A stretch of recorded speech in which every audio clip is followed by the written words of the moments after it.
새벽에 나오신 분 환영합니다. 다 함께 찬송가 290장 부르시겠습니다.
항상 비시네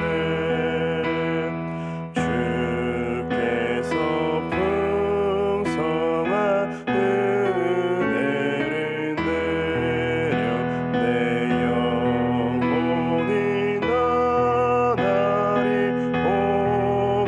복받으니 주 예수를 너희도 구주로 섬겨 곧 따르면 풍성한 복 받겠네 주 널 위해 비네 주 널 위해 비네 주 널 위해 비네 항상 비시네 무거운 짐 지고 애타는 인생 주 예수께 돌아와 보시어라 내 주 예수 너희를 돌보실 때에 참 복락과 위가 넘치겠네 주 널 위해 비네 주 널 위해 비네 주 널 위해 비네 항상 비시네 아멘. 함께 하는 말씀 요한복음 21장입니다.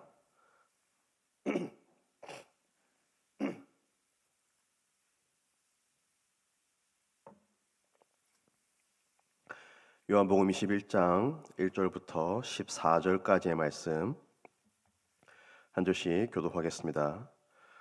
그 후에 예수께서 디베랴 호수에서 또 제자들에게 자기를 나타내셨으니 나타내신 일은 이러하니라. 시몬 베드로와 디두모라 하는 도마와 갈릴리 가나 사람 나다나엘과 세베대의 아들들과 또 다른 제자 둘이 함께 있더니 시몬 베드로가 나는 물고기 잡으러 가노라 하니 그들이 우리도 함께 가겠다 하고 나가서 배에 올랐으나 그날 밤에 아무것도 잡지 못하였더니 날이 새어갈 때에 예수께서 바닷가에 서셨으나 제자들이 예수이신 줄 알지 못하는지라. 예수께서 이르시되 얘들아 너에게 고기가 있느냐 대답하되 없나이다. 이르시되 그물을 배 오른편에 던지라 그리하면 잡으리라 하시니 이에 던졌더니 물고기가 많아 그물을 들 수 없더라. 예수께서 사랑하시는 그 제자가 베드로에게 이르되 주님이시라 하니 시몬 베드로가 벗고 있다가 주님이라 하는 말을 듣고 겉옷을 두른 후에 바다로 뛰어내리더라. 다른 제자들은 육지에서 거리가 불과 한 50칸쯤 되므로 작은 배를 타고 물고기 든 그물을 끌고 와서 육지에 올라보니 숯불이 있는데 그 위에 생선이 놓였고 떡도 있더라.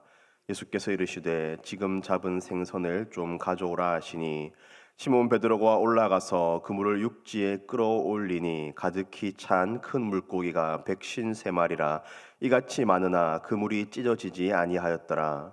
예수께서 이르시되 와서 조반을 먹으라 하시니 제자들이 주님이신 줄 아는 고로 당신이 누구냐 감히 묻는 자가 없더라.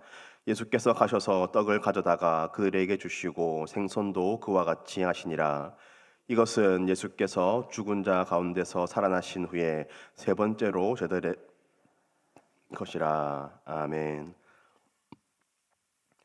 오늘 본문인 요한복음 21장은 이 문학적으로 일종의 부록 또는 에필로그처럼 여겨집니다. 왜냐하면 요한복음은 20장에서 끝나는 것이 자연스러워 보이기 때문입니다. 20장 31절은 이 책 요한복음의 기록의 목적을 이렇게 말씀합니다. 오직 이것을 기록함은 너희로 예수께서 하나님의 아들 그리스도이심을 믿게 하려 함이요 또 너희로 믿고 그 이름을 힘입어 생명을 얻게 하려 함이니라. 아멘. 요한복음이 이렇게 끝나는 것이 자연스러워 보입니다. 모든 사건을 다 기록한 이후에 그 기록의 목적을 이야기하는 것으로 마치는 것이 자연스러워 보이지만 요한복음 21장은 그 후에 이렇게 다시 한번 한 이야기를 덧붙입니다. 이 그 후에라는 단어의 원어의 의미를 살리면 이 일들 후에라고도 번역할 수 있습니다. 이 일들 후에 이 모든 예수님의 사역, 예수님의 죽으심과 부활, 빈 무덤, 막달라 마리아에게 나타나시고 또 제자들에게 나타나셔서 평강을 선포하시고 또 도마에게 자신을 보이신 이 모든 일, 그래서 이것을 경험한 사람들이 예수님께서 하나님의 아들 그리스도이심을 믿고 그 이름을 힘입어 생명을 얻고 구원을 받는 이 모든 일 후에를 지금 요한복음이 기록하고 있는 것입니다. 그래서 요한복음 21장은 구원받은 이후에 구원 사건 이후에 우리의 삶을 말한다라고도 할 수 있겠습니다. 제자들은 그중에서 특히 베드로는 분명히 부활하신 주님을 만났습니다. 그리고 그 주님께서 주시는 평강과 성령의 그 약속도 받았습니다. 그러나 아직 베드로의 일상은 그대로입니다. 3절에서 시몬 베드로가 나는 물고기 잡으러 가노라 라고 말합니다. 베드로는 부활하신 주님을 만났지만 구원을 경험하였지만 아직은 그것이 그 베드로의 나의 삶 가운데에 어떤 영향을 미치는지 아직은 알지 못합니다. 그 구원 사건 이후에 그 구원의 능력이, 그 부활의 능력이 나의 삶으로 어떻게 연결되는지 그것을 완전히 알지 못하는 그런 상황 가운데 있습니다. 그 간극 가운데에, 그 괴리감 가운데에 주님께서 다시 한번 베드로를 찾아오십니다. 그리고 그 구원의 은혜와 이 베드로의 삶을 연결시켜 주시고 베드로가 그 부활의 능력을 그의 삶으로 살아낼 수 있도록 하여 주시는 것이 바로 오늘 이 요한복음 21장의 말씀입니다. 특별히 오늘 이 사건은, 본문의 사건은 베드로에게 두 가지 자신의 과거를 떠올리게 합니다. 하나는 주님께서 베드로에게 사명을 주시며 베드로를 부르시는 그 장면입니다. 다시 3절 말씀을 보시면 이렇게 말씀합니다. 시몬 베드로가 나는 물고기 잡으러 가노라 하니 그들이 우리도 함께 가겠다 하고 나가서 배에 올랐으나 그날 밤에 아무것도 잡지 못하였더니. 우리는 아주 비슷한 한 가지 상황을 알고 있습니다. 바로 예수님께서 베드로를 제자로 부르시고 그에게 사람 낚는 어부가 되라라고 말씀하신 그 사명을 주셨던 그때와 똑같은 상황입니다. 이 숙련된 어부였던 베드로가 밤새도록 그물을 던졌지만 아무것도 잡지 못합니다. 그때 예수님께서 말씀을 하시고 베드로가 그 말씀에 순종하여서 그물을 내릴 때에 많은 물고기를 잡게 됩니다. 이 동일한 두 가지 사건을 통하여서 베드로는 다시 만난 주님과 다시 한번 경험하는 이 사건을 통하여서 자신의 부르심, 자신에게 예수님께서 사명을 주셨던 그 순간을 다시 떠올리게 됩니다. 베드로가 떠올리는 또 하나의 장면은 그가 예수님을 모른다 하고 부인하였던 바로 그 순간입니다.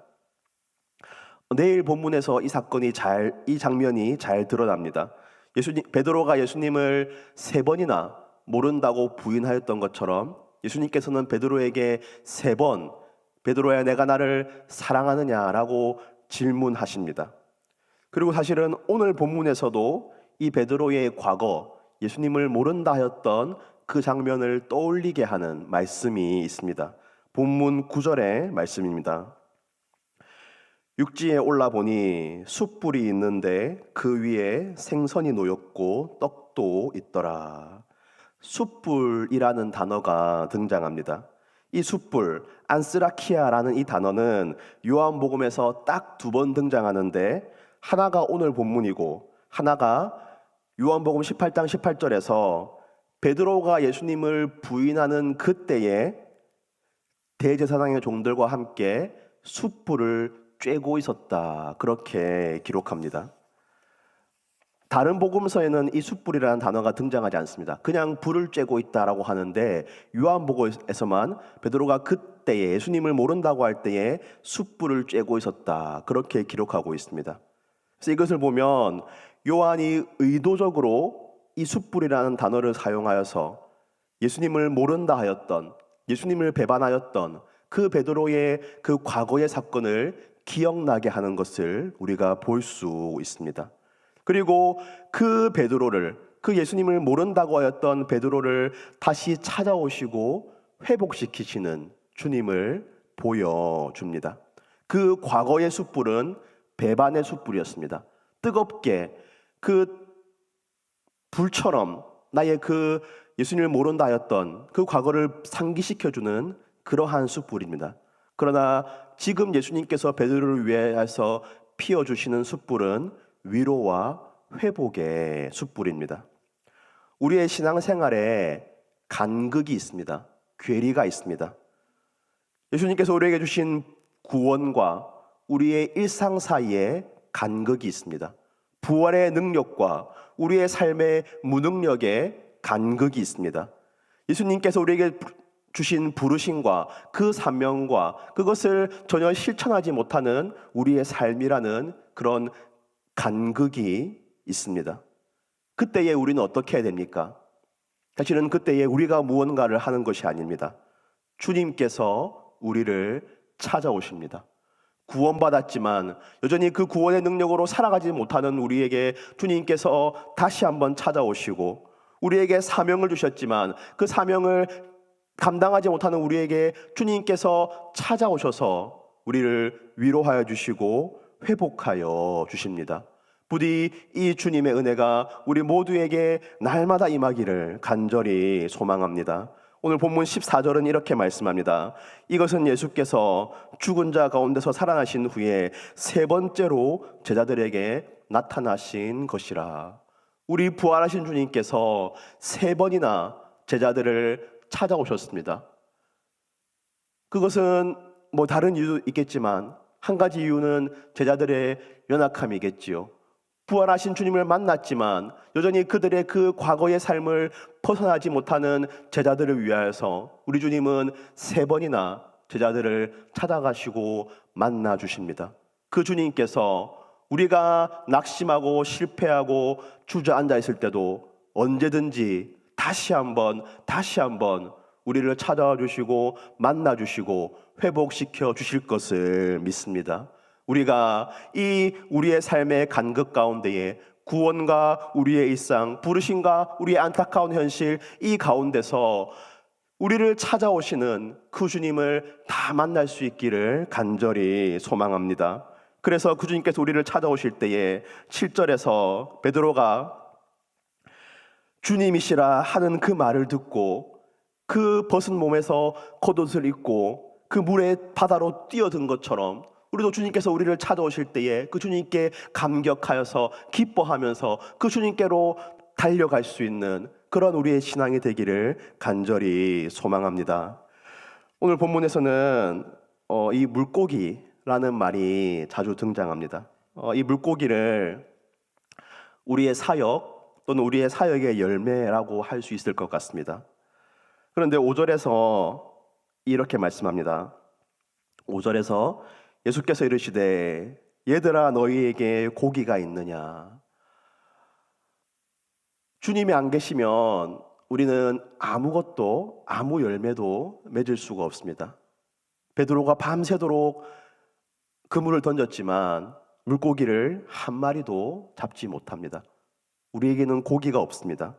그런데 그런 우리에게 어떻게 하십니까? 6절에서 이르시되 그물을 배의 오른편에 던지라 그리하면 잡으라 하시니 이에 던졌더니 물고기가 많아 그물을 들 수 없더라. 그 우리의 능력으로는 아무것도 할 수 없는 우리에게 주님께서 말씀을 주십니다. 그리고 그 말씀을 순종할 때에 우리에게 많은 열매를 맺게 하십니다. 근데 우리 주님께서 이 물고기로 한 가지를 더 하십니다. 10절 말씀해 보니까 10절에서 예수께서 이르시되 지금 잡은 생선을 좀 가져오라 하시니 예수님께서 그들이 잡은 그 생선을 가져오라 하시고 그것으로 조반을 아침 식사를 준비하여서 제자들을 먹이시고 위로하는 것을 보여주십니다.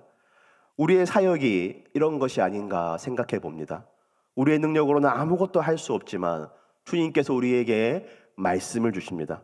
그리고 그 말씀을 우리가 순종할 때에 우리가 많은 열매를, 많은 것을 거두게 하십니다. 그리고 그 거둔 것으로 또 주님께서 다시 그것을 가져오라 하셔서 그것을 가지고 주님께서 또 일하셔서 그것으로 우리를 기쁘게 하시고 우리를 풍성하게 하시고 우리를 채워주십니다. 조금 풍유적인 그런 해석일 수도 있겠지만 분명하게 성경에서 이 물고기를 사역에 말씀하시니 충분히 이렇게 해석할 수 있다고 생각합니다. 우리가 이 주님의 일하심을 보면서 우리에게 맡겨주신 사명을 감당할 수 있기를 바랍니다.